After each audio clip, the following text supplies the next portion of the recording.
Good evening, everyone. I'm so glad you could join us, especially since we changed our program for September with very short notice. We had hoped that we would be able to have an in-person gathering tonight, but because of the ongoing pandemic, we decided that it was probably the safest thing to do to have another Zoom presentation for tonight. So thank you for joining us. And I just have a couple of things that I wanted to mention before we move on to our presentation tonight. And I will also be giving the trip report on behalf of Cecile, since she is unable to make it tonight. Just to let everybody know, we are in the season of nominating new board members. So if you're interested in participating on the Los Alamos Mountaineers board, please let Tony Taylor know, or it's also Evan Rose and Dan Creveling who are on that nominating committee. So please give them a call if you're interested, or if you have other people you would like to nominate. And, it would be for any of the elected positions, which is the secretary, treasurer, president, vice president. So please, we would love to have you participate with us more on the board. Cecile will become our acting treasurer for the rest of 2021 until we get a new treasurer, just because Rashi had some other commitments and was unable to continue on the board. So we thank Cecile for stepping in.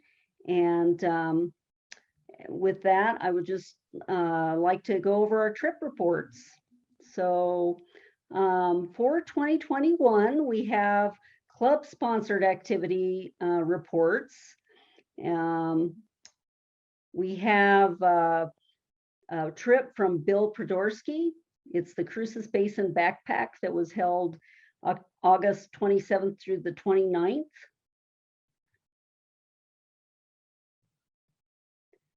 And I really enjoy that picture, in the top left corner. It looks like somebody was having some interesting thing to watch there. But anyway, beautiful photos.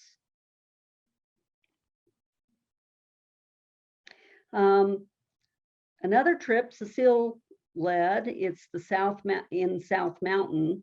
That was on September 12th. And Bill Podorsky led a trip to Cerro Abrigo on September 26th. Now we have individual trips, and we have quite a few of those. It's good to know that we have so many active people out there that are taking advantage of the outdoors. We've got Brett and Kate Kettering and Ron Morgan, who went to Mount Ouray, Colorado. They also went to Square Top and Wind Rivers, Wyoming, and Mount Sherman, Colorado. Granite Peak, Montana. And Brett and Darrow went on the Continental Trail, segment 15, using their mountain bikes. They also did segment 19 through 21. France Cordova and friends hiked the Santa Fe Baldy on Labor Day. Beautiful photos there.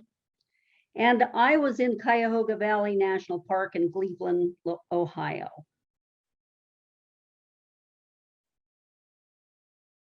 We have Brandon Gable and Ron Morgan, who climbed Procrastination and the Shield in the Sandias. Laura and Larry Cox hiked in Valles, Toledo. And Larry Cox solo hiked above Serpent Lake. Tony Taylor and Stuart Trugman backpacked in the Ruby Basin of the San Juan Mountains in Colorado. Jonathan Creel packrafted the Upper Marsh Fork of the Canning River through Brooks Range to the coastal plain of Arctic National Wildlife Refuge. It says around 100 miles in 15 days, no trails, no formal campsites, just wilderness, wildlife, so many birds and mosquitoes. Very good pictures of the wildlife there. Okay, upcoming trips. Looks like we have, you know, a few trips that are already full with a waiting list. Antone Ridge, Utah in October 9th through the 17th, and Moab, Utah, November 6th through the 14th.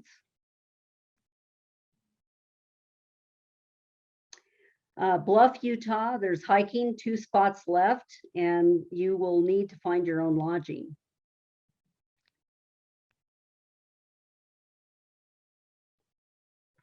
So if you are interested in leading a trip, please visit our resources for trip leaders on the LAM website and download the guidelines for trip leaders.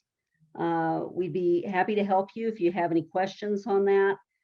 You can contact Cecile, you know, and she can help you set up a trip.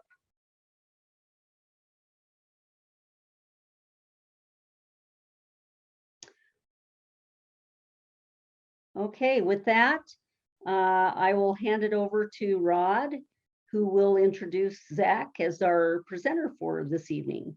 And thank you very much for attending. Happy trails, everybody. Hi, I'm Rod McCready. I set up the programs for the Mountaineers. I know I say it every month, but this time I'm serious. If you have a talk you'd like to give, please let me know. And to be honest with you, some of those trip reports, the individual trips, some of those might make good talks. So I might even hit up some of those people myself if they don't volunteer. Anyway, yeah, so please contact me. We'd love to hear what you have to say. And also consider that the December meeting, we have 6 10-minute talks. So if you'd rather give just a 10-minute talk on a smaller adventure, start thinking about that, and I'll send out a call for talks here soon. Okay, so tonight's speaker is Zach Baker. You probably know him. He's an outgoing guy and likes getting out in the wilderness. He's been involved with the Mountaineers for a long time, I think starting as soon as he moved here in 2006. He's been president of the Mountaineers on a couple of occasions, and he's been on the board as long as I have, which is several years now, and I think for over 10 years he has been. So we're really thankful to him for that. He takes care of the webpage, for example, right now. You probably know that he's into all kinds of activities like biking, backpacking, skiing, certainly whitewater, as you're going to hear about. He is one person who got into climbing because of the climbing school offered by the Mountaineers several years back. And so he learned to do it here, learned to do it safely. So I think that's one of the successes of the club. You also might know him from the Hill Stompers, the grown-up, I'm doing air quotes here, marching band here in town. And you also might like to know he has a very convincing Star Trek costume that you might want to ask him about sometime. So anyway, let's welcome Zach Baker to talk about pack rafting in the Mountain West. Thank you all for coming. I'm sorry there's not a potluck, but this will have to do. So before we really get rolling, I'd like to pitch my own trip that's a joint Los Alamos Mountaineers and PEEC trip. We're hiking out to Spirit Lake off Windsor Trail on October 17th. You should come. It'll be fun. It may be a pack rafting trip if we try hard enough.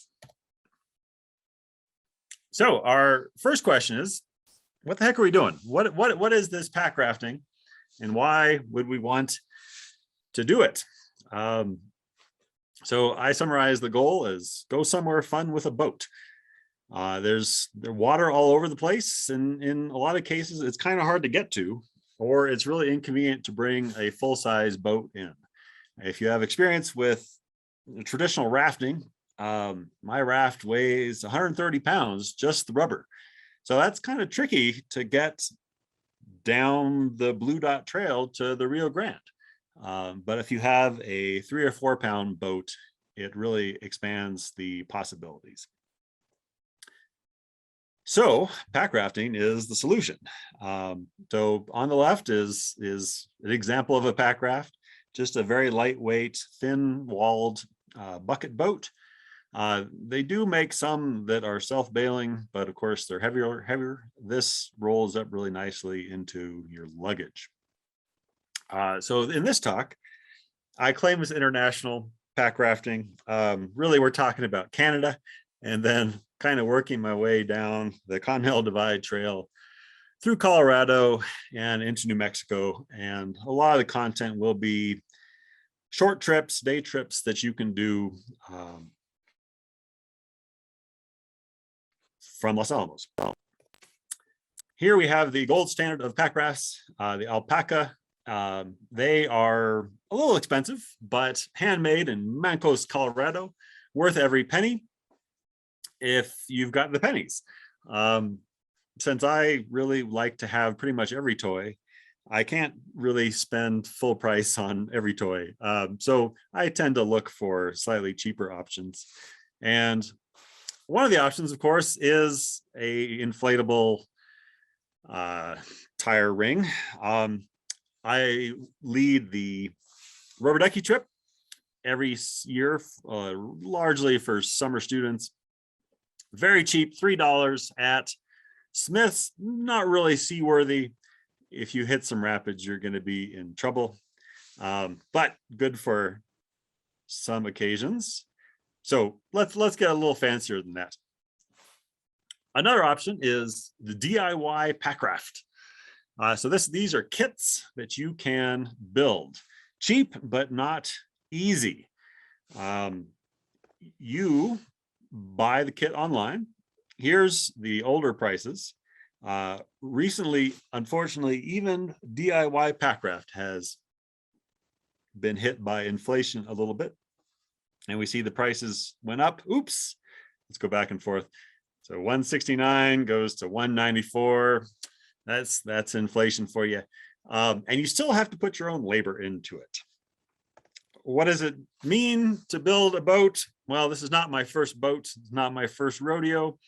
Here's a kayak I built in maybe 5th grade. There's little Zach. Little Zach is looking more like his dad at this point. But here we go. This is how your Packraft will arrive in a tightly wrapped box that is just a roll of fabric. And you unpack it, eat your banana for nutrition, and then start heat sealing. All this is heat sealable fabric, and all the boats are pretty much made this way. So heat seal pieces of fabric together until it holds air. That turns out to be a larger problem than you might think, or if you think it's hard, you have the right idea. Imagine trying to take 2 pieces of paper and make them form a sphere. It's hard. It's very difficult to get a airtight seal at any point, and mine ended up just covered in seam sealant, trying to get it to actually hold air. There it is, coming together.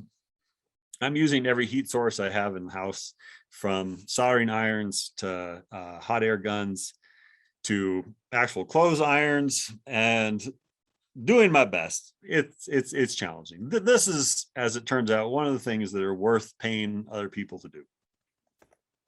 But it works. And here we are up at the Los Alamos Reservoir, going for a first sail. Always a good place. There's bears, but you're not going to drown too quickly. But once you have all this together, you've got a nice tight package that you can get into a backpack and go on adventures with. And that's really the goal here. Here we are down at the Rio Grande. We'll see a lot of photographs like this during the talk. Rio Grande always kind of looks the same, a lot of willow, brown water, boat. Note the inflation hose.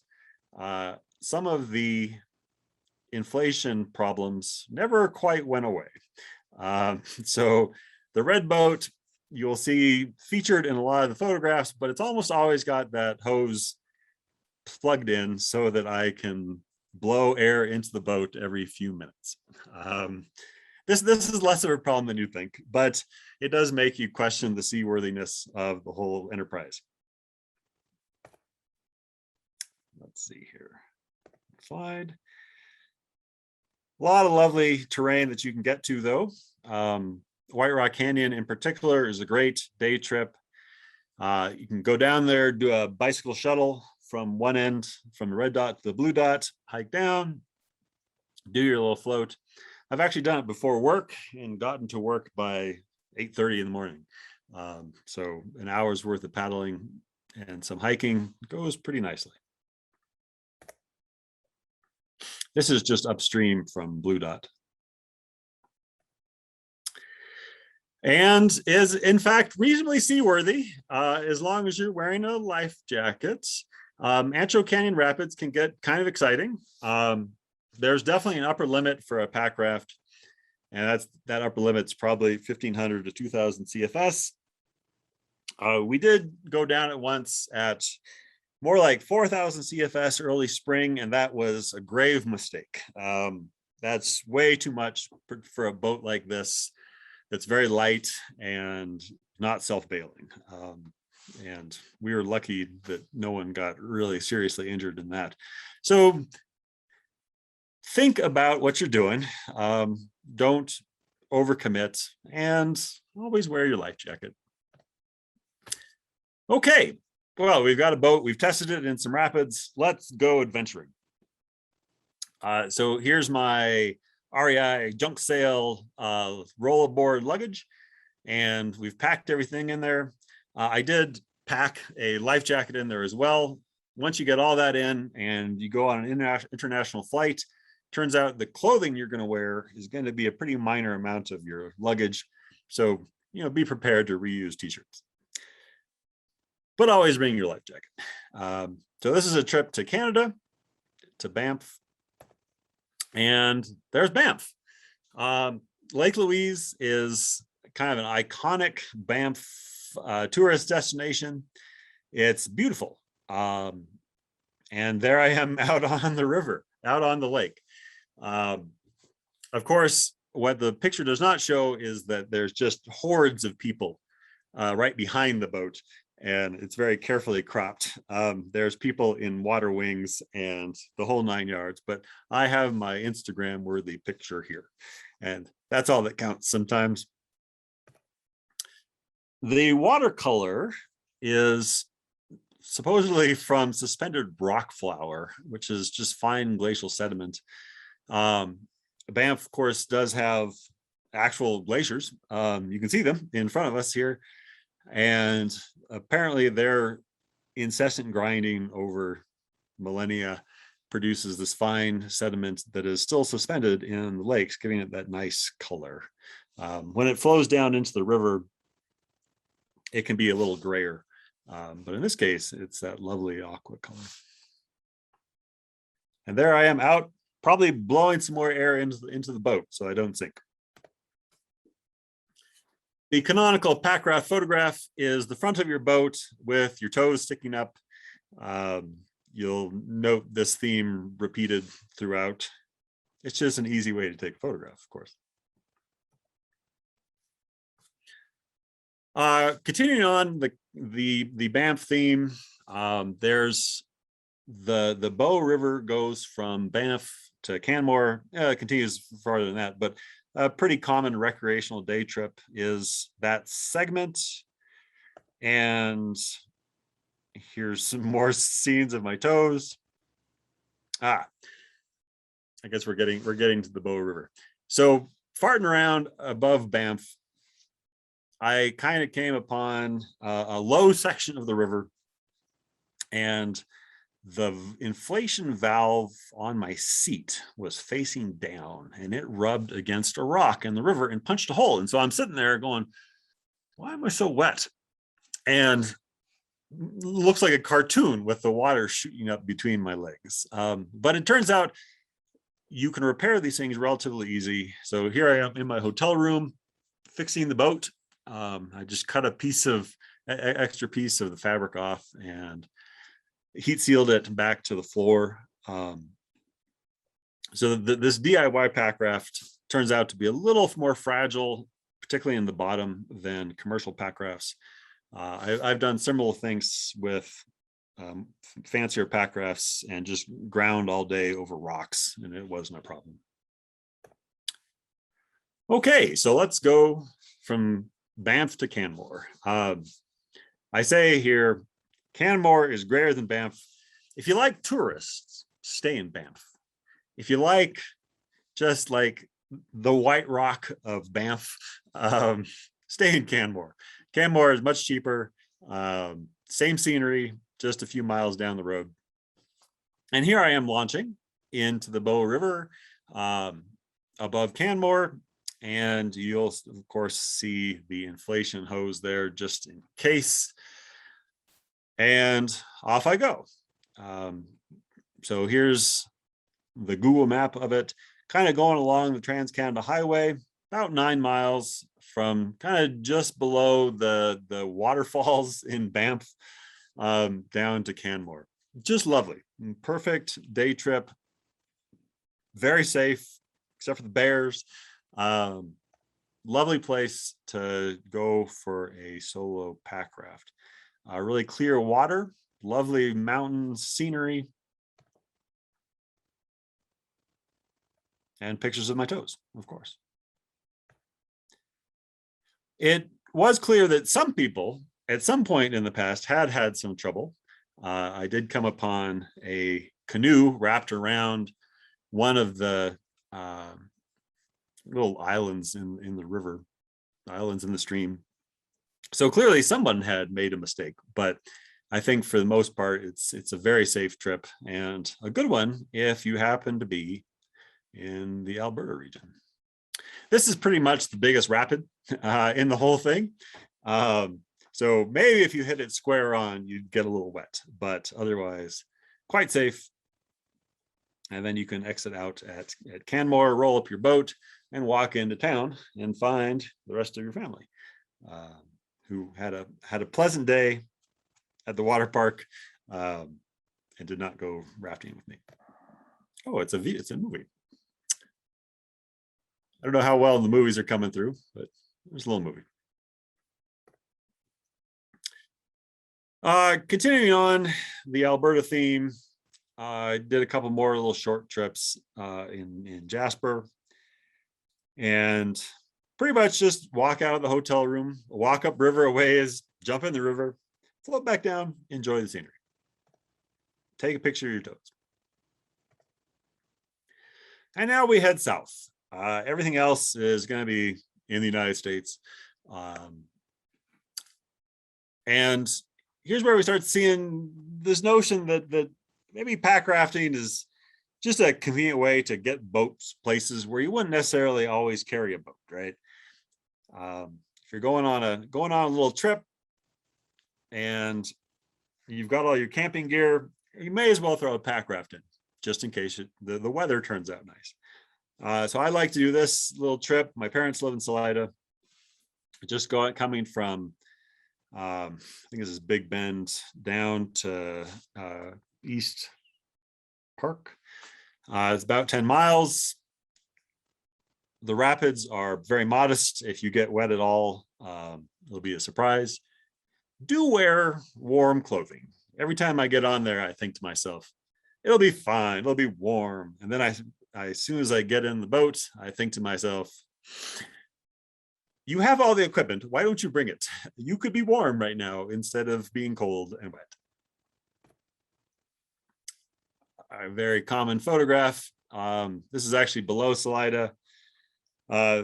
This is actually a spud, which is technically packraftable. I have carried it out of White Rock Canyon, but it does weigh more like 20 pounds. But similar experience to the Packraft. As we head further south, the big resource that I love is the book called The Rio Grande, the River Guide to Geology and Landscapes of Northern New Mexico. I have it sitting right here. I purchased it at the PEEC bookstore. Great book, covers all the river sections, interesting things like hot springs, geology, history. Definitely recommend it. And a lot of the ideas for the trips coming up are coming out of there. One coming up is right past the Colorado border, the Ute Mountain Rio Grande trip. So this is organized by Jeff Click. It is 18 miles. We did it over 3 days. I didn't do it in a Packraft, but it's 100% suitable for a Packraft. There,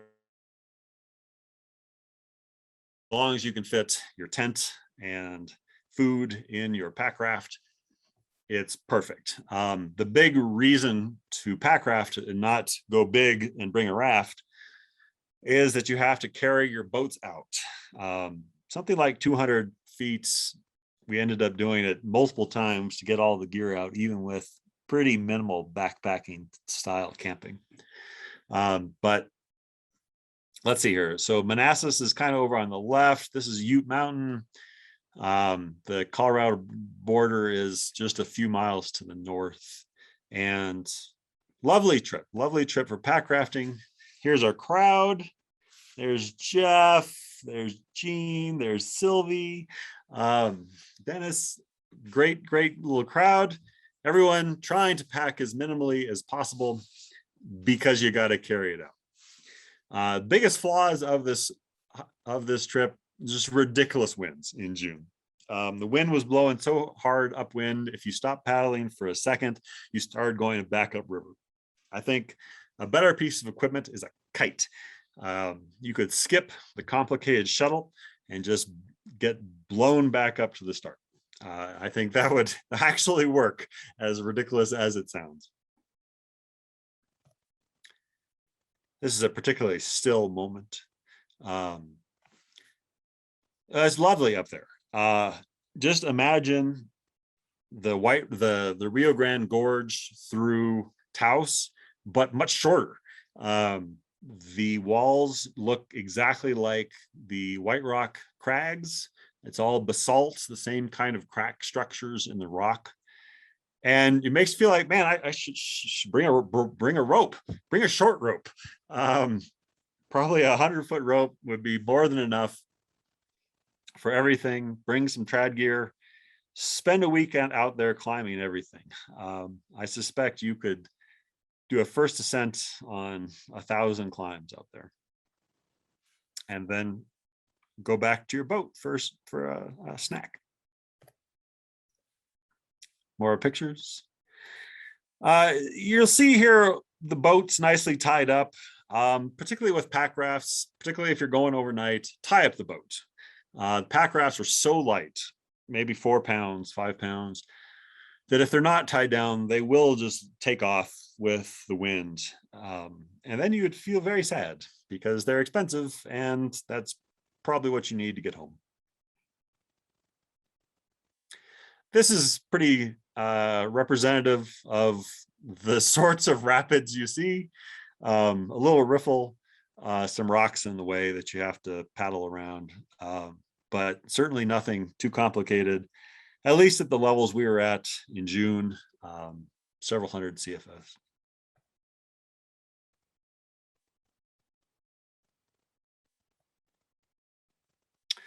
Next trip, working my way south. So now we're still on the Rio Grande, but around the John Dunn Bridge. So there's 2 hot springs there, the Black Rock or John Dunn Hot Spring and Manby. And they're a couple miles apart by the river.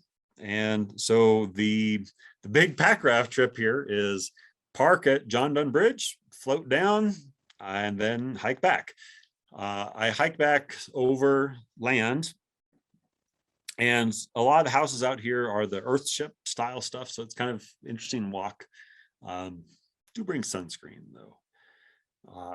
The trail there, the book claims that there's a trail back up the river, but it was not apparent, and it looked like there was a lot of poison ivy. And I'm particularly sensitive to poison ivy, so I hiked up on the brim. But this is the sort of thing you can do, right? Self-supported loop, easy morning, and a couple nice hot springs. Here's some pictures of that. John Dunn Bridge. Again, the rapids, not crazy. This is not the upper Taos box. This is the upper Taos box. Just a few ripples, standing waves, but nothing to be worried about. Here's a picture of kind of what it looks like. So again, some chokes, a couple little rapids here and there, mostly avoiding rocks. This is the hike out. I think this side is actually closed for conservation purposes right now, so you may have to actually walk back up the river, which might turn out to be inconvenient with all that poison ivy. But alternatively, I think you can go all the way down to the high bridge before the rapids gets really rough. Maybe wear a life jacket. Moving down even further south, the race course doesn't seem like it should be a pack rafting trip, but totally goes at certain flows. But always consider a self-bailing boat. This is what it looks like. This is about 175 CFS. At this point, even the commercial rafters have given up because they, of course, are having to get out and pull the boat around the rocks. But when it gets to that level, it's really great time for pack rafts. Pack rafts kind of scoots through all these little rocks. And if it gets too tight, you can just get out and pull the boat through. But perfect day in an otherwise low water level situation. Here is a major rapid. So there's just not a lot of water to cause big problems.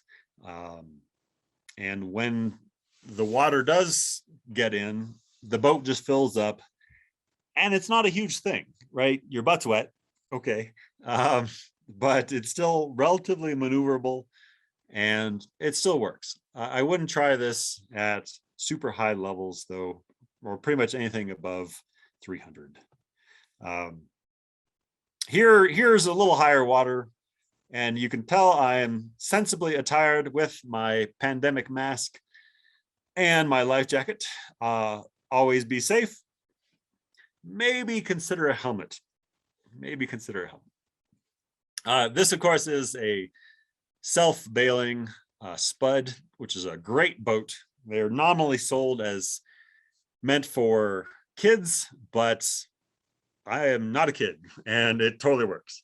So if you're looking for a relatively cheap way to get into inflatable boats in general, this is a pretty darn good option.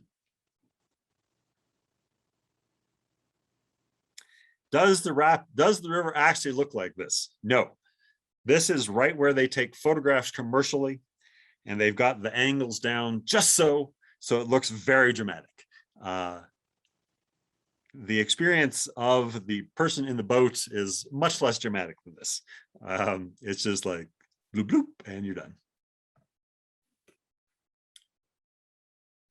So a very common and fun thing to do is the White Rock to Bandolier loop. You start in White Rock, you leave a bike at the visitor center, you drive to the Red Dot Trail, you climb down, you float to Bandolier, you hike back out, back to the Bandolier Visitor Center, and you take the shuttle back. The shuttle really makes this possible and really makes it fun and makes it something you can do self-supported very easily. Again, it's a nice morning. As I say, a pleasant morning or adventure, your choice. Depending on the decisions you make, it can get elaborate. As I mentioned before, the water level's pretty important. 4,000 is treacherous.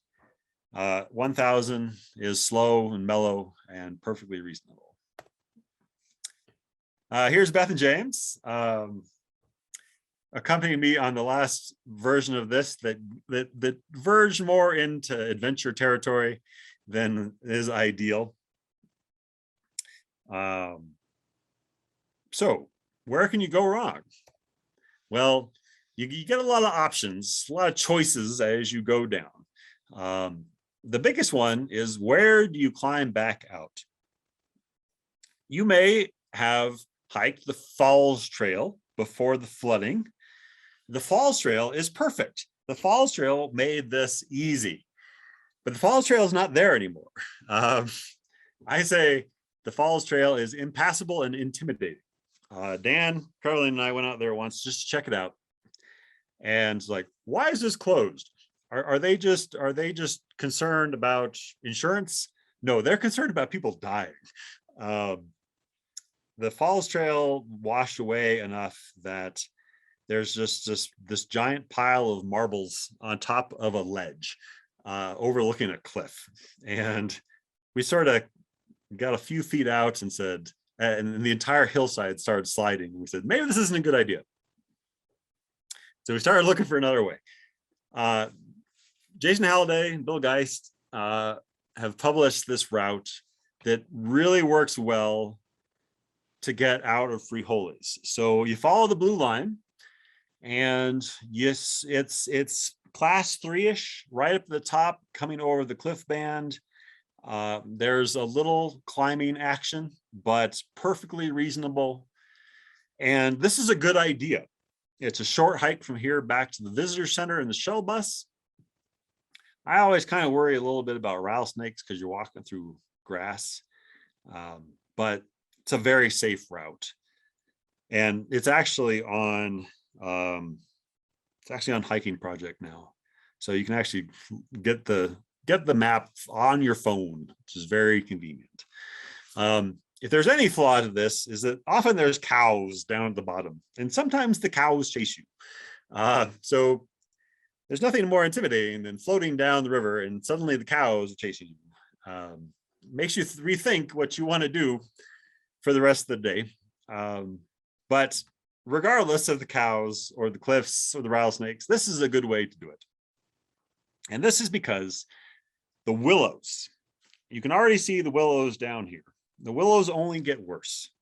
Willows never get better. So when I did this with Beth and James, we're going along like, well, we can get out there, or we can go a little farther. We can get out there, we can go a little farther. And we're making these decisions up towards the upper right-hand corner, where the little band of willows is very thin. But as you see, as you get down farther to the burro trail, the willows just keep getting worse. And so we go down, and you've got an extra hour, 2 hours of paddling past Frijoles to get to the end of the burro trail. So that's taking time. And then you get to the willows. And so we start pushing through the willows. We're like, well, we got to do it. Let's do it. And we didn't have the benefit of satellite photography. And so we end up in this water section. I don't know if you can see all this water. I'm going to try to annotate. So there's all these swamps that are protecting the cliff band. So you push your way through the willows, and then you find yourself facing the swamp. And so we're going through and getting scratched up. And I did not take any photographs because it was so unpleasant. And then you get to the swamp, and then you have to decide, do I want to wade through this horrible swamp or not?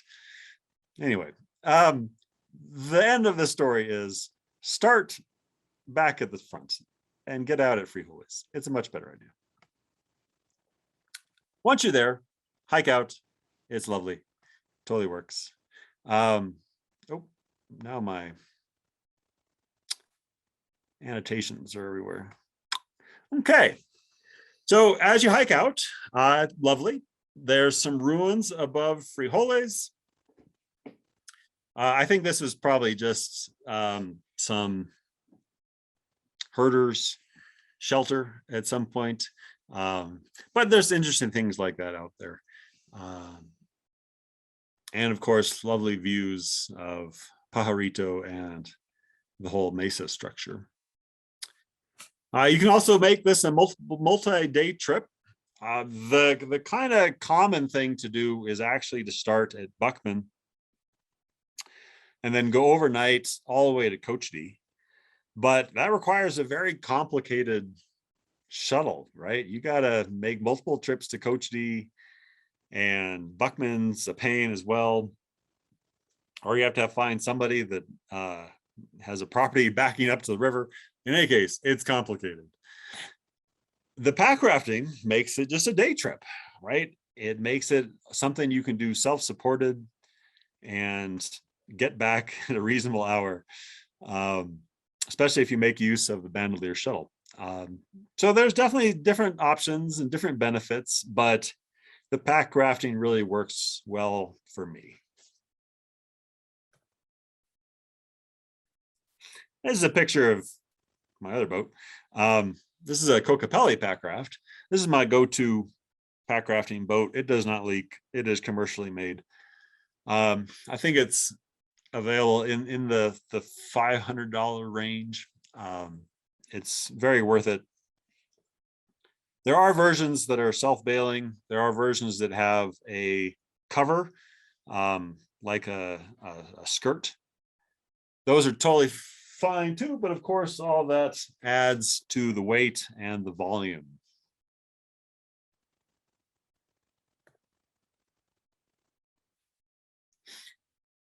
Moving down the river, well, moving across the river. Early in the pandemic, I was like, well, what the heck should I do? I don't want to go anywhere. I don't want to carpool with anybody. What can I do that's new? And one option, of course, is Soda Springs to Buckman, aka the other side of the river. So pretty much you'll hike down the Blue Dot Trail, float down a little bit, get out on the other side at Soda Springs, and then hike back. There's sort of a trail back up to Buckman, and then float back down to your start. It's kind of different. It's interesting. There's a little bit of different scenery. As I say, it's like the river trail between the red dot and the blue dot, but it's on the other side. Here you can see right up in the left hand, that is the overlook. There's another view of the overlook. It's kind of fun to see things from a different perspective. And if you haven't been over there, you know, it's kind of difficult to get there without a boat or without swimming. We have in the past run and bicycled to Santa Fe along Buckman, and that's kind of a pain. This is a little simpler with an actual boat. I have heard people actually go to the crags on the other side, Diablo Canyon, with a boat like this, floating a rope across, floating climbing gear across. So that's also pretty feasible, and things you can do with a boat or with even just a little, you know, like a water wing, and avoid that 40-mile round trip to Diablo Canyon, to something that you can see from the overlook. More pictures of my toes. Moving even further south, and we're really coming to the end of it here. Albuquerque area, also a lovely place. So if you happen to be stuck in Albuquerque for work, bring your boat. And the Rio Grande through the Bosque is lovely. The sunsets in Albuquerque are always lovely. You know, traffic's terrible. There's a lot of people, but the sunsets are very nice and great big views. This is kind of the Corrales area where you get the mass ascensions.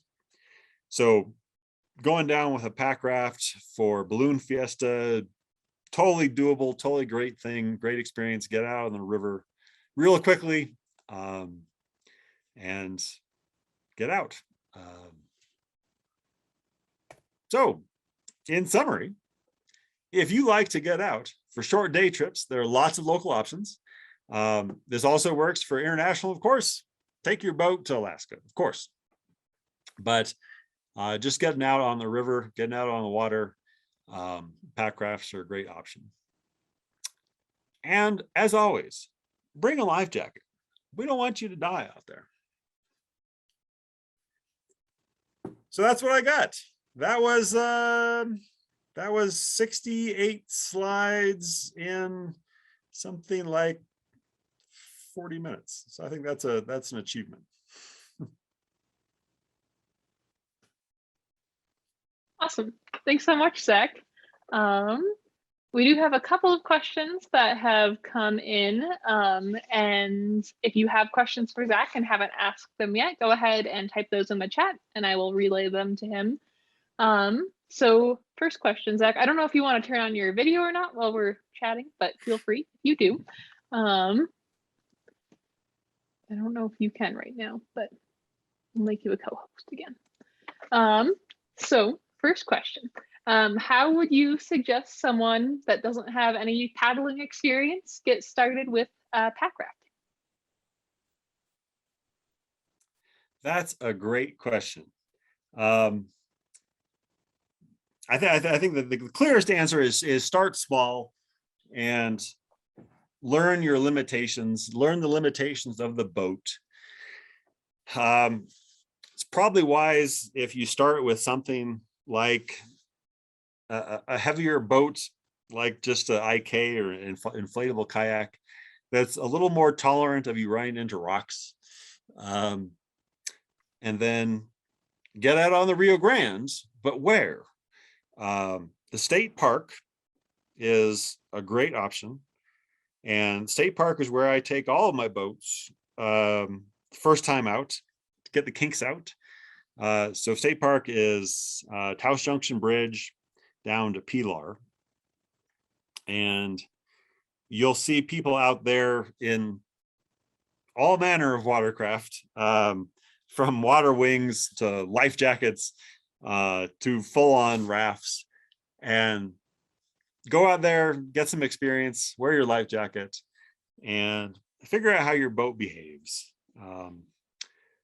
I know you can rent Packrafts in major tourist destinations. So I'm certain Salida is probably a good option for renting something like this. Rent it, see if you like it. See if you want a self-bailing one, or one with a skirt, or just a bucket boat like mine. You know, there's different benefits.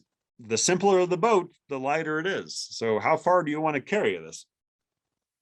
We've carried boats up to Lake Catherine, which is 18-mile round trip, and any more features starts getting heavy.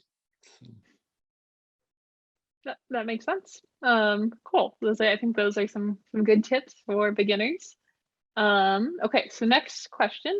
Matt Carrigan Avon asked, do you have a Packraft trip that is at the top of your bucket list that you'd really like to do?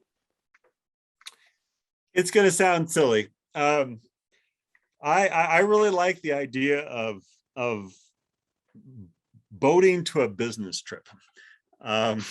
So I've worked out this scheme where you start at the red dots, float down, carry your bike with you.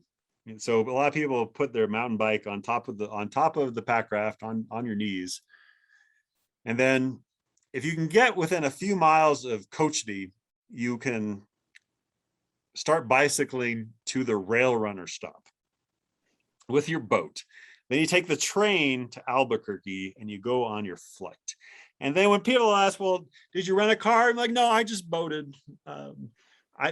It's silly, but I think it'd be funny. and I think that would be fun. and it has that planes, trains, and automobiles sort of boats, bikes, and trains aspect that I think would be novel. Cool. I love that. So when did you get started pack rafting, and what inspired you to give it a whirl? Well, I started out with more traditional hard shell kayaking, and as soon as you start doing overnight trips, it's clear that a hard shell kayak isn't necessarily the best idea. There's limited amount of space, and an inflatable boat is just easier to pile stuff onto. So as soon as you're bringing a sleeping bag and a tent and food and stuff, inflatable boats start making more sense. And as soon as you start doing that, you're like, well, if I could carry this in, this would be a lot easier. Because you want a backpack, but you don't want to carry everything. That's pack rafting. Pack rafting is backpacking, but not having to carry anything. And that, as far as I'm concerned, is the pinnacle of man's achievement. What if you could go to neat places, but not have to put as much work in? Cool. Okay, so we've got, it looks like just a couple more questions. If you have a question that you haven't asked yet, go ahead and drop that in the chat for me. Zach, I don't know if anyone's chatted to you, but I've got a couple more here. So on your red pack raft, did you bring a pump or did you inflate it by mouth? So I use a combination. So I have a little lithium ion battery powered pump that weighs just maybe 4 or 5 ounces. And that's enough to get the boat looking like a boat. But most pack rafts are only inflated to what your lungs can actually produce. And that's hard. That's a hard pack raft, is what you can inflate with your lungs. So almost always, yeah, just blowing into it. And with my more modern boats, not the red one, they hold air, right? Because you paid for them to hold air. In that case, I just don't even bring the hose. I just blow right into the valve, and that works really well. You have to do it once or twice as the air gets colder, because you're in the water, of course. PV equals nRT. As the temperature goes down, the volume goes down and the pressure goes down. So you got to add some more air, of course, as soon as you get the boat wet, but just flip around and blow some air in and continue on your way. And that makes the package even smaller, because you don't have like a floor pump that you're trying to carry around with you. Okay. So Melanie asks, what type of lightweight packable life jacket do you recommend? Well, I'm required for insurance purposes to say, bring your full quality NRS life jacket. I do also have a inflatable snorkeling life jacket, and it actually it folds up, it's inflatable. If you got into a serious situation, you would probably die. But for a river where the situation, where it's a controlled circumstance, and the only thing you're really worried about is maybe slipping on a rock and knocking your head, it's probably okay. But you know, for the Canada trip, I put a full-size life jacket in my luggage and took it to Canada because I was going somewhere that I didn't know, alone with bears, and I didn't want to take any chances. Given all the other caveats there, I didn't want to take any more chances by skimping on a good life jacket. Cool. Makes good sense. So a couple more questions. What do you use to keep camping gear and clothes dry in the boat? This person says they've used a dry bag with a kayak, but those are bulky. Right. Let's see if I can find a picture of my backpack. So let's see here. There's the corner of my backpack. That's not very exciting. There's a better picture of my backpack. So this is my dry bag backpack. So this is just I think a 50-liter dry bag off Amazon. And I sewed backpack straps to it. And that's good enough for most purposes. I have a much larger one that's good for overnight, that you can fit an entire sleeping bag and tent into, and then just carry it on your lap. But this is perfect for a day trip. And the only caveat is don't put your rolled up boat inside your dry bag, because then your dry bag will be a moist bag and everything will be wet. Keep the wet things outside the dry bag and you will be a happier camper. Makes sense. Do some of the pack rafts have storage like in the sides, like the alpaca rafts maybe? Right.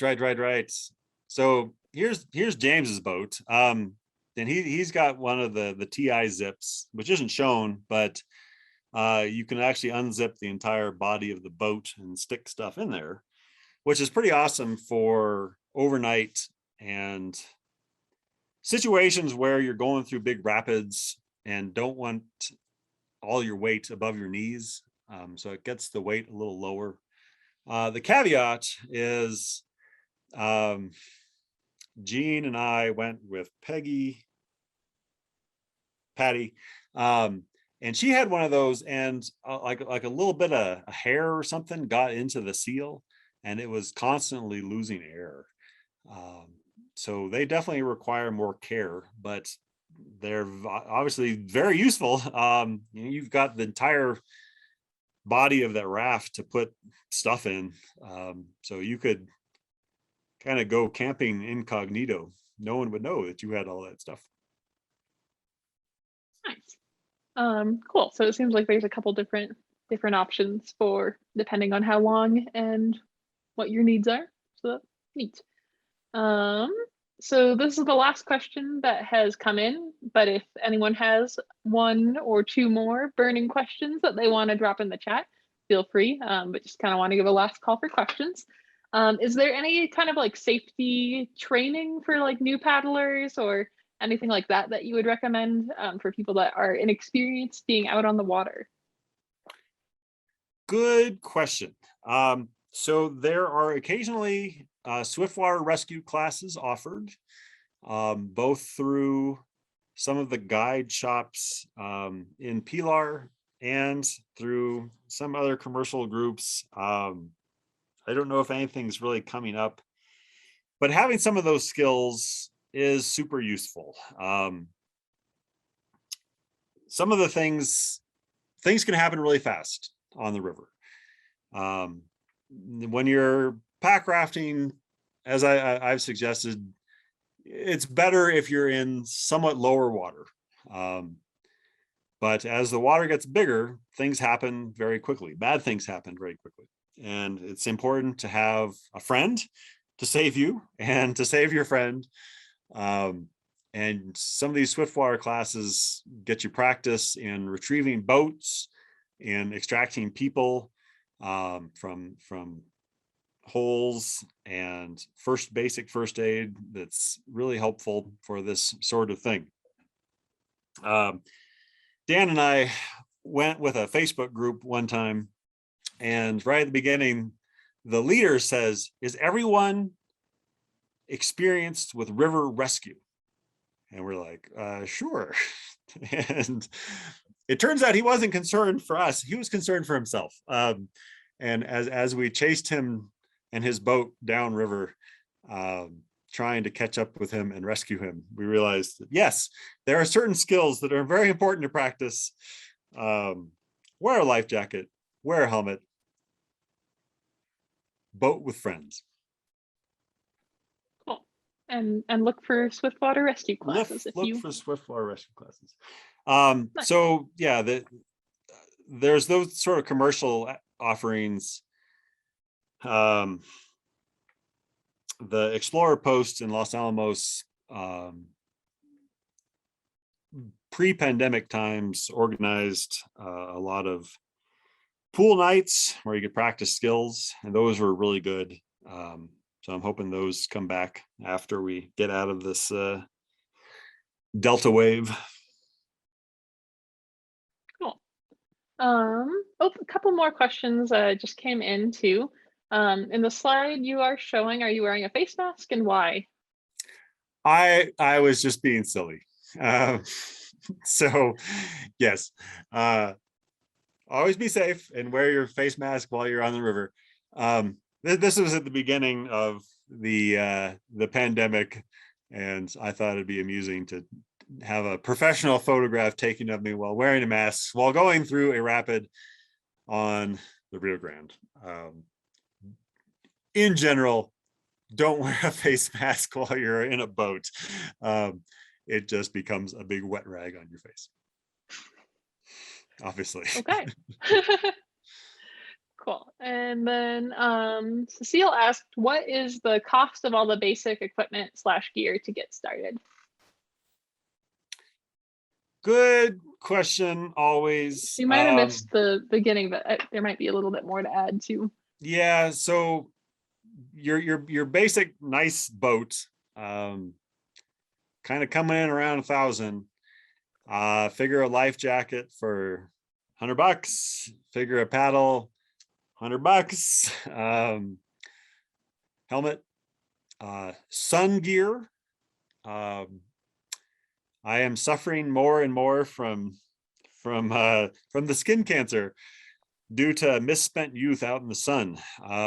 And you'll note that now I tend to be wearing full clothing. So here I am wearing pants, wearing long sleeve shirt, wearing gloves, trying to keep out of the sun. And of course I have a hat that I'm just not wearing for the photograph. So what'd that come out to be? Probably $1,400. Of course, the Packraft equipment tends to overlap a lot with other boats. Obviously the life jacket works for everything. Cool. Well, I think those are all of the questions that came in, unless someone has another quick one, but we've gotten a few. Thank you, Zach. Great presentation. People seem to have learned a lot and really enjoyed it. So thank you so much for giving this talk for us and sharing your experiences and knowledge. If you'd like to join us for future events, be sure to visit peeknature.org. That's PEEC nature.org/events. And you can see what we have coming up. And yeah, with that, have a good night, everyone. Thank you again for your time, Zach, and thanks to the Mountaineers for co-hosting. Do look for that survey that should come out in the next couple days, so you can share your feedback with us too. Thanks, everybody. Yeah, thank you, Zach. Have a good night. Thanks, Rachel.